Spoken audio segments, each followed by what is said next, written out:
Good day, Marians. Praise be Jesus and Mary. Today, we will talk all about the why and how of school and community partnership.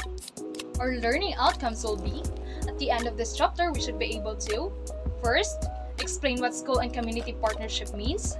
Second, explain the legal and sociological basis of school and community partnership. And lastly, cite examples of school and community partnership.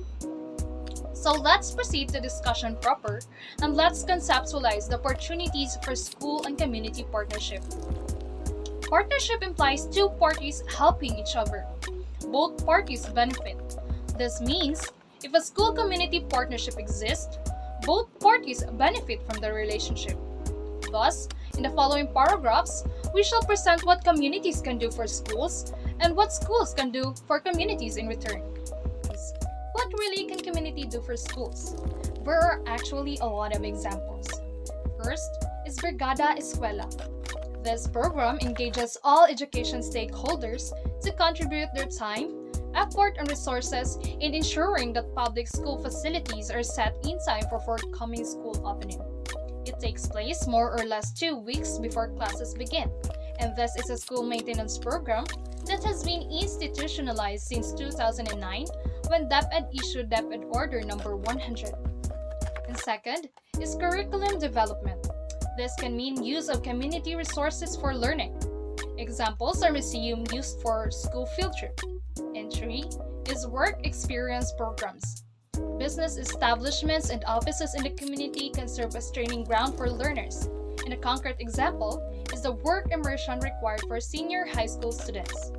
In this work immersion, students are given the opportunity to work in relevant establishments or offices in the community to help develop in them the competencies, work ethics, and values relevant to pursuing further education and joining in the world of work. This is in closure to DepEd Order Number 30 of 2017. In this school-community partnership, the school can fulfill what curriculum requires and may improve on their curriculum based on the community feedback. And it enables the students to undergo hands-on work experience while the community establishments contribute to the formation of graduates who are more ready for life and more equipped for the world of work. Some schools call this service learning, since it actively involves students in a wide range of experiences which benefits the students and the community at the same time fulfilling the requirement of the curriculum. 4.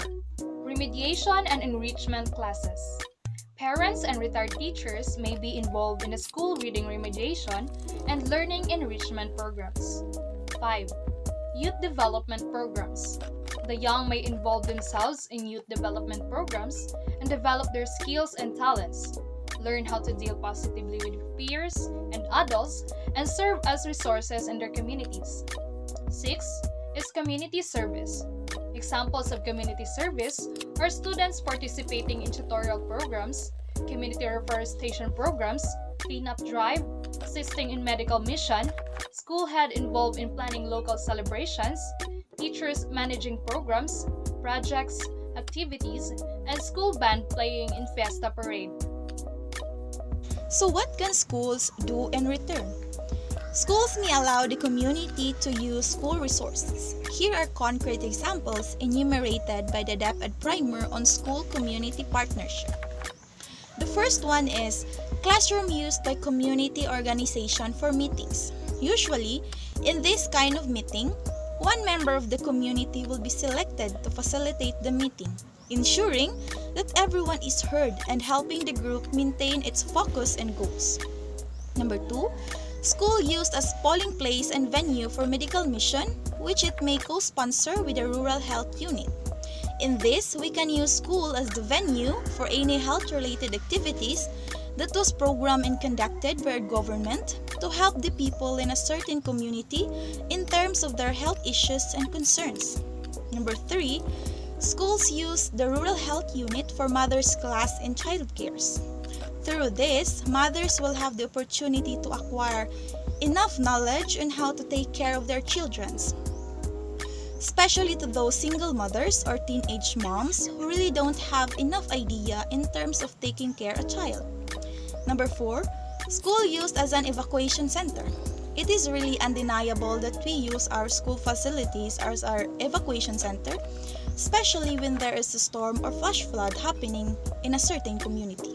Number 5, school used for community assemblies. Number 6, school basketball court used for local celebrations and barangay sports league. Number 7, school conduct livelihood skills training programs for parents and out-of-school youths by using school resources. Through these livelihood skills training programs for parents and out-of-school youth conducted by the government is a way and an opportunity to let their skills and talents heighten. Number 8, livelihood skills training for parents and out-of-school youth by teacher themselves. In this livelihood training, teachers will be the one who will facilitate and teaches those parents and out-of-school youths the different skills and trainings that they can use in their daily living in a certain community. Therefore, school and community relationship is mutual understanding through which the school and the community link and helping each other to achieve their goals and purpose. Functionalist theory states that institutions must perform their respective functions for the stability of society. Other institutions must come in if one institution fails to do its part for the sake of society. The school cannot do it all. It takes a village to educate the child, so goes the African proverb. It has to work in partnership with other institutions in the community such as the church, government organizations, and non-government organizations. With the breakdown of the families, school face greater challenge in educating the young. The rearing and education of the child is the primary obligation of parents. The school, the church, and other social institutions come in to assist parents and families to fulfill their irreplaceable obligation. The increasing number of families composed of single mother struggling to raise a family, with burden of earning lodged solely on the shoulders of one parent, single parent struggles to earn enough to provide for their families. Legal basis of school community partnership. Republic Act 9155, also known as the Governance of Basic Education Act of 2001, provides the overall framework for principal empowerment by strengthening principal and leadership goals and local school-based management within the context of transparency and local accountability. Section E explicitly states that one of the responsibilities of school heads is establishing school and community networks and encouraging the active participation of teachers' organizations, non-academic personnel of public schools, and parents, teachers, community associations. Section F encourages local initiatives for the improvement of schools and learning centers and to provide the means by which improvements may be achieved and sustained. RA 9155 states that the partnership between school and community also ensures that educational programs, projects, and services take into account the interests of all members of the community. Section 3D. The schools and learning centers reflect the values of the community by allowing teachers or learning facilitators and other staff to have the flexibility to serve the needs of all learners. Section 3E and local initiatives for the improvement of schools and learning centers are encouraged and the means by which this improvement may be achieved and sustained are provided. Section 3F.